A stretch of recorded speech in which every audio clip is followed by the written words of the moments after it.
Bihar DElEd entrance exam previous year question paper को हम लोग देखेंगे। Hello friends, welcome to the success केंद्रा।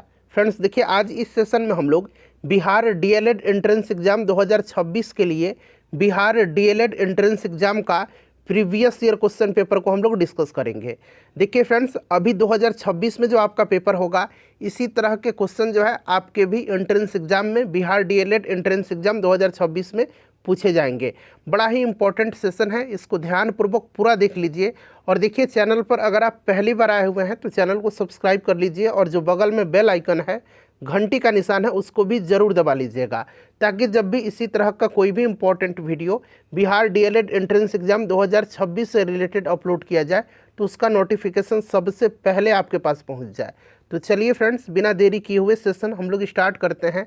एक बार सभी लोग प्लीज़ पहले सेशन को लाइक कर दीजिए और जब इसको कंप्लीट देख लीजिएगा, पूरा देख लीजिएगा, तो कम से कम इसको एक ग्रुप में फ्रेंड्स ज़रूर ही शेयर कर दीजिएगा।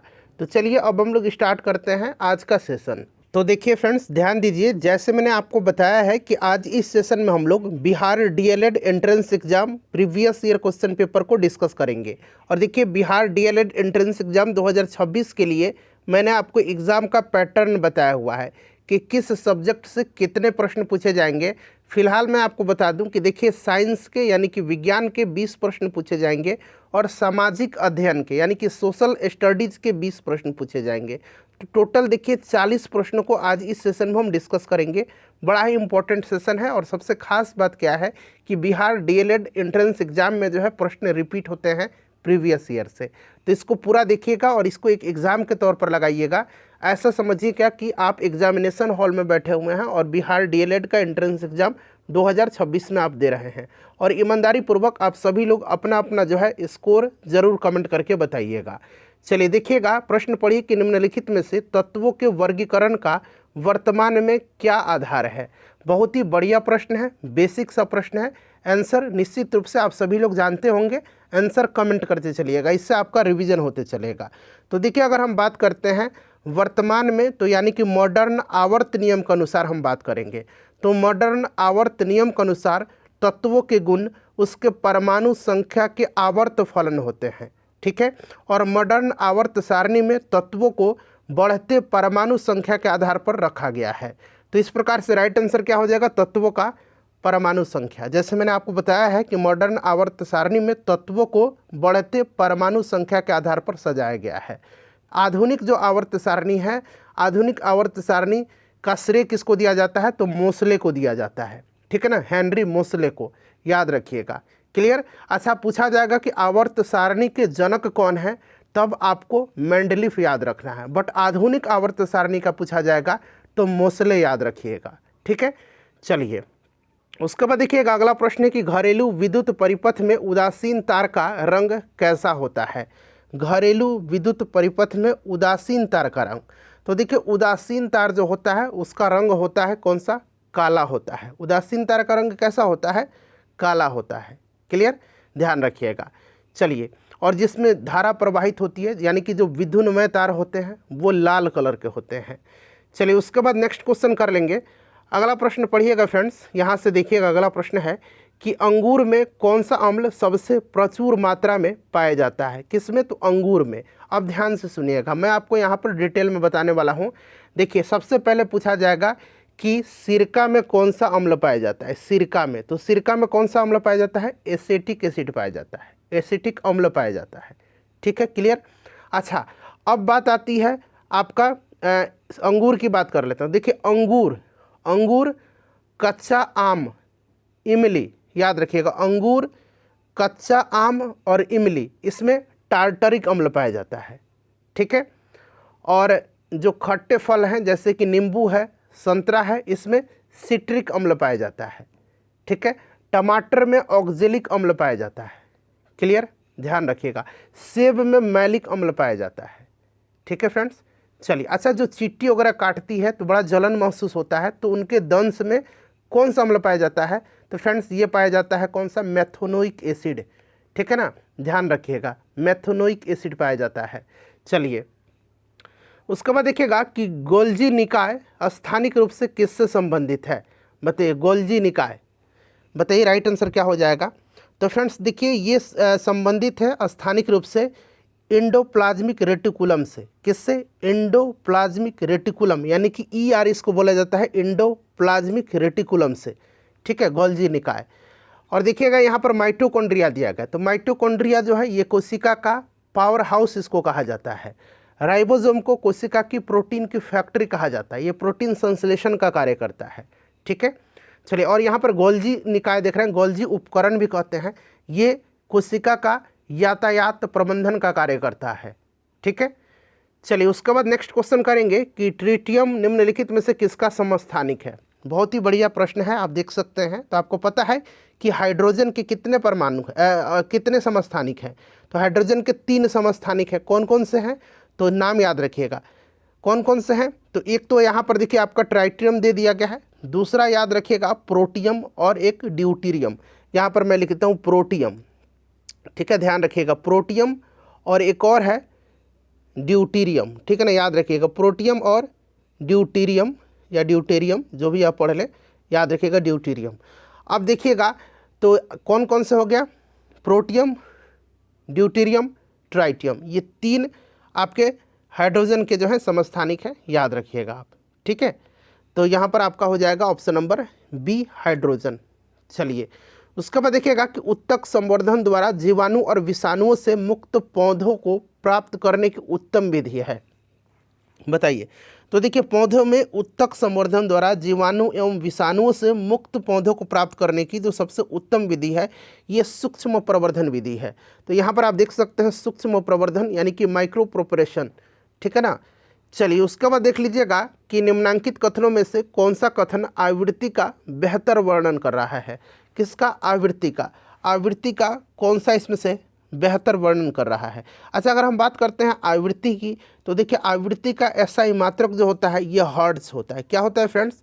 आवृत्ति का SI मात्रक हर्ट्ज होता है, इसको इस तरह से हम लोग डिनोट करते हैं, हर्ट्ज। ठीक है, और तरंगों द्वारा 1 सेकंड में पूर्ण किए गए दोलनों की कुल संख्या को उसकी आवृत्ति कहते हैं। तो इस प्रकार से राइट आंसर यहाँ पर ऑप्शन नंबर सी हो जाएगा, 1 सेकंड में पूर्ण किए गए दोलनों की कुल संख्या। आवृत्ति का SI मात्रक हर्ट्ज होता है, इसको इस तरह से डिनोट हम लोग करते हैं।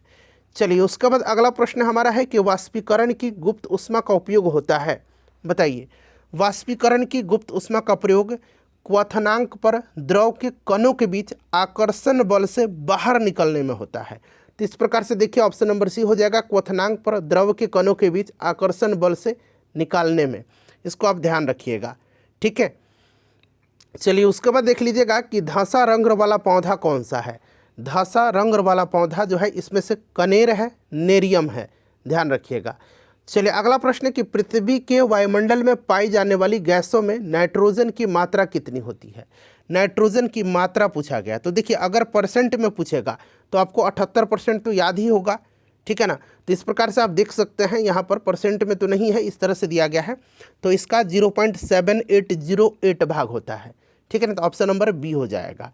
ठीक है, अच्छा आप लोग मुझे बताइए कि ऑक्सीजन का कितना मात्रा है, कार्बन डाइऑक्साइड का कितना मात्रा है, ज़रा आप लोग मुझे कमेंट करके बताइए। तो चलिए उसके बाद देखिएगा कि लेंस की शक्ति की इकाई क्या होती है। चल पावर ऑफ लेंस के बारे में, यानी कि लेंस की शक्ति, लेंस की क्षमता के बारे में मैंने आपको बताया था कि लेंस की शक्ति होता है, इसको इस तरह से हम लोग P = लिखते हैं 1/f। ठीक है ना, ये फोकस दूरी है और हमेशा ये मीटर में हम लोग यहाँ पर लिखते हैं, और इसका यूनिट होता है डायोप्टर, इसको हम लोग D से डिनोट करते हैं। तो यहाँ पर देखिए डायोप्टर दिया गया है, क्लियर है। चलिए उसके बाद अगला प्रश्न कर लेंगे 58 नंबर। देखिए यहाँ पर है 58 नंबर, एक मिनट क्वेश्चन कट गया क्या, हाँ यहाँ पर है, देखिएगा कि 57 नंबर कि बैक्टीरिया यानी कि काइमोस और कवक में क्या आम है, बताइए। अब देखिए कवक में क्या होता है, बैक्टीरिया में क्या होता है और मॉस में क्या होता है। तो देखिए इनमें जो है क्या होता है, बैक्टीरिया, काइमोस, तीनों में जो है कोशिका भित्ति पाई जाती है, कोशिका भित्ति। और खास करके याद रखना आपको, कवक की कोशिका भित्ति किसकी बनी होती है, तो कवक की कोशिका भित्ति काइटिन की बनी होती है। किसकी बनी होती है, काइटिन की। यह प्रश्न पूछा जाता है, बाकी ऑप्शन यहाँ पर आप देख सकते हैं। ठीक है, चलिए उसके बाद देखिएगा किसी चालक से 2 मिनट तक 1 एम्पियर की धारा प्रवाहित होने पर आवेश का मान क्या होगा। आवेश का मान क्या होगा, आवेश, ठीक है ना, यानी कि आवेश Q जिसको कि हम लोग कूलम्ब में डिनोट करते हैं। यहाँ पर आप देख भी सकते हैं आवेश का मात्रक कूलम्ब होता है, तो यहाँ पर कूलम्ब दिया भी गया है। तो इस तरह से भी आपको याद रखना है। तो Q इक्वल टू क्या होता है, Q इक्वल टू होता है IT। I क्या है, तो I यहाँ पर करंट है और T क्या है, तो यहाँ पर टाइम है ना। अब देखिए क्या कह रहा है कि यहाँ पर T दिया गया है 2 मिनट दिया गया ना, इसको सेकंड में बदल लीजिए तो 120 सेकंड हो जाएगा, कोई दिक्कत नहीं है। और बाकी यहाँ पर क्या होगा, आई दिया गया है 1 एम्पियर, यानी कि 1 एम्पियर, ठीक है ना। तो यहाँ पर आई 1 एम्पियर और सेकंड कितना हो जाएगा 120, तो 120 कूलम्ब हो जाएगा। सिंपल सा option number D correct answer हो जाएगा। बस आपको फॉर्मूला याद रखना है, Q इक्वल टू IT होता है। चलिए सिरका किस, देखिए फ्रेंड्स आगे बढ़ने से पहले हम बात करेंगे बिहार DLED एंट्रेंस एग्जाम 2026 की बेस्ट बुक के बारे में, जो कि चक्षु पब्लिकेशन का है। यहाँ पर आप देख भी सकते हैं चक्षु पब्लिकेशन का यह बुक है बिहार DLED संयुक्त प्रवेश परीक्षा 2026 के लिए। ये संपूर्ण स्टडी गाइड है और पूरा जो आपका सिलेबस है, पूरा जो पाठ्यक्रम है उस पर आधारित है। देखिए इस बुक की खासियत मैं आपको दिखा दे रहा हूँ। यहाँ पर आप देख सकते हैं इसमें जो एग्ज़ाम का पैटर्न है वो दिया गया है कि किस विषय से कितने प्रश्न पूछे जाएंगे और कितने अंक के पूछे जाएंगे, तो ये पूरा यहाँ पर आपको देखने को मिल जाएगा। साथ ही साथ देखिए विषय सूची में आप देख सकते हैं ये प्रीवियस ईयर का क्वेश्चन पेपर है जो अभी 2025 में पेपर हुआ है, 2024 का भी इसमें, 2023 का भी, 22 का भी क्वेश्चन पेपर दिया गया है। यहाँ पर आप देख सकते हैं जो विषय है पूरा यहाँ पर डिटेल में जो है सारे चैप्टर्स आपको देखने को मिल जाएंगे सभी विषय के। हिंदी का देख लीजिए, उसी प्रकार से सामान्य विज्ञान का, सामाजिक अध्ययन का, इंग्लिश का, और यहाँ पर आप देख सकते हैं रीजनिंग का, ठीक है ना फ्रेंड्स। तो और यहाँ पर देखिएगा पूरा ये प्रीवियस ईयर का क्वेश्चन पेपर दिया गया है। और ख़ास बात क्या है कि इसका जो सॉल्यूशन दिया गया है वो पूरे डिटेल में सॉल्यूशन दिया गया है। यहाँ पर आप देख सकते हैं पूरा डिटेल में यहाँ पर आपको सॉल्यूशन देखने को मिल जाएगा, पूरा डिटेल में सॉल्यूशन मिल जाएगा। बहुत ही बेस्ट बुक है बिहार DLED एंट्रेंस एग्जाम 2026 के लिए। बिहार DLED एंट्रेंस एग्जाम 2026 के लिए चक्षु के स्टडी गाइड के साथ साथ आप चक्षु पब्लिकेशन का बिहार DLED का ये प्रैक्टिस सेट भी आप ले सकते हैं और आप अपनी तैयारी को इसके साथ और भी मजबूत कर सकते हैं।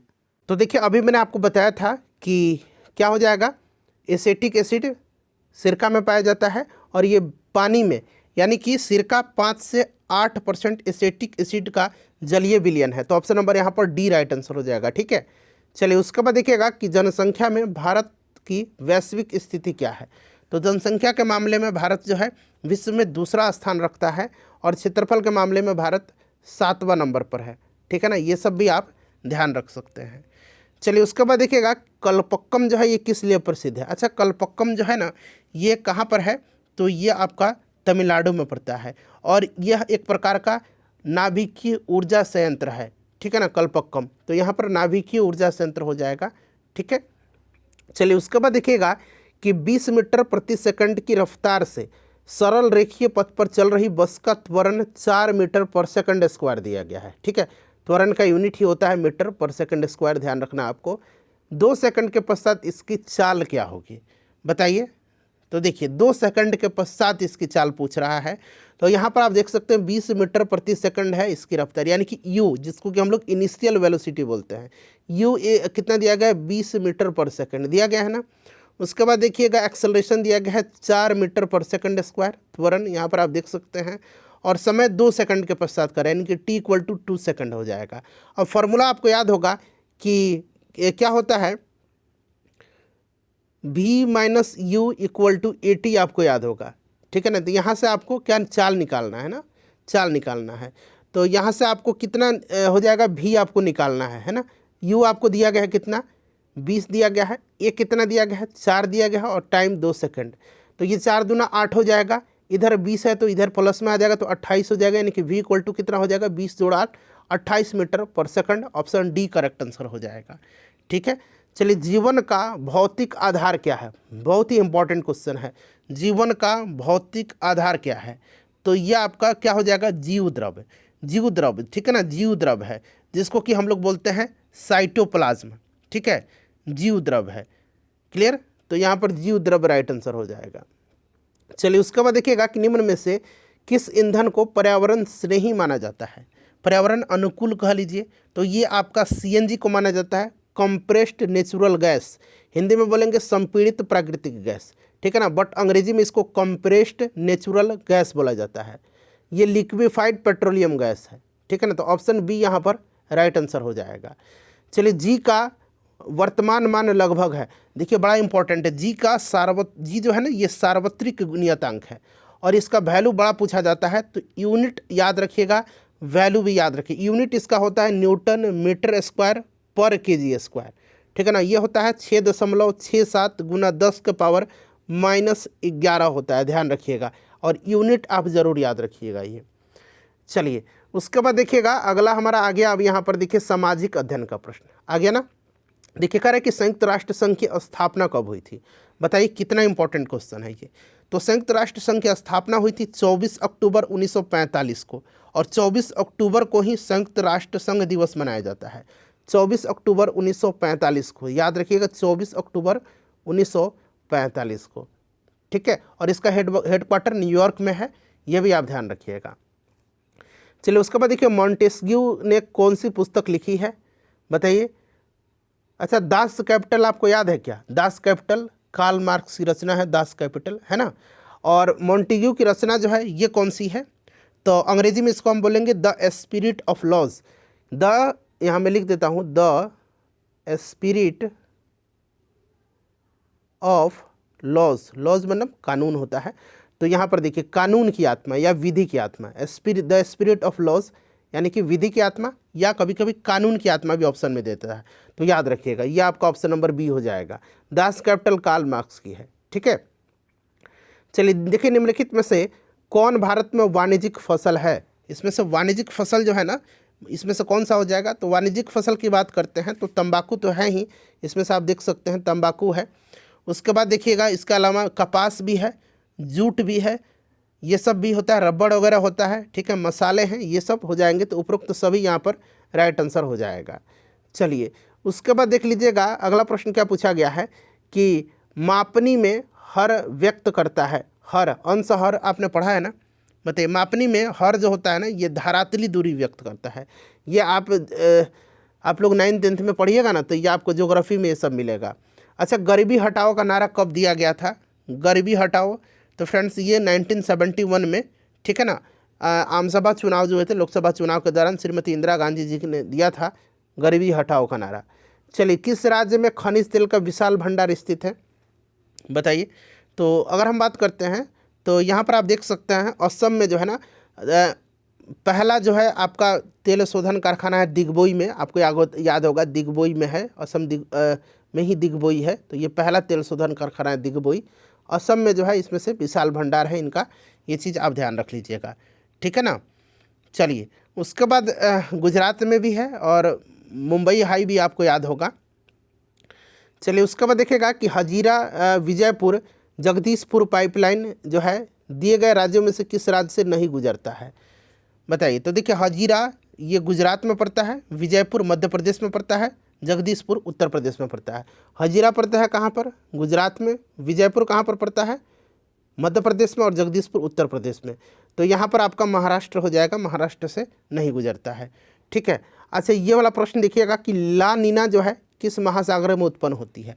ला नीना, ठीक है ना। यह एक जटिल मौसम पैटर्न है, और जब पूर्वी प्रशांत महासागरीय क्षेत्र में जल का तापमान सामान्य की तुलना में कम हो जाता है ना, तो ला नीना की घटना दिखी जाती है, जिसके परिणाम स्वरूप पूर्वी विषुवत-रेखीय प्रशांत महासागरीय क्षेत्र में एक उच्च दाब की स्थिति उत्पन्न होती है, और ये प्रशांत महासागर से संबंधित है, ध्यान रखिएगा, ला नीना, ठीक है। चलिए, उसके बाद देखिएगा अगला प्रश्न है कि बिहार में नहरों द्वारा जो है सर्वाधिक सिंचाई किस जिले से होती है? VVI क्वेश्चन है। सर्वाधिक सिंचाई नहर से किस में होता है? तो फ्रेंड्स ये होता है रोहतास में, आप याद रख लीजिएगा। कहाँ पर? रोहतास में होता है। अच्छा, पिछड़ा जो है राष्ट्रीय पिछड़ा वर्ग आयोग NCBC को संवैधानिक दर्जा कब प्राप्त हुआ था? तो इनको संवैधानिक दर्जा प्राप्त हुआ था 1993 में। इनका गठन हुआ था, 1993 में इसका गठन हुआ था, और 102वां संविधान संशोधन 2018 के द्वारा इस आयोग को संवैधानिक दर्जा प्राप्त हुआ था, ठीक है। तो चूंकि विकल्प में 2018 नहीं दिया गया है, तो पूछना चाह रहा होगा प्रश्न में कि इसकी स्थापना कब हुआ था, तो 1993 याद रख लीजिएगा, ठीक है ना। बट आपको 2018 याद रखना है, विकल्प में तो 2018 नहीं दिया गया है।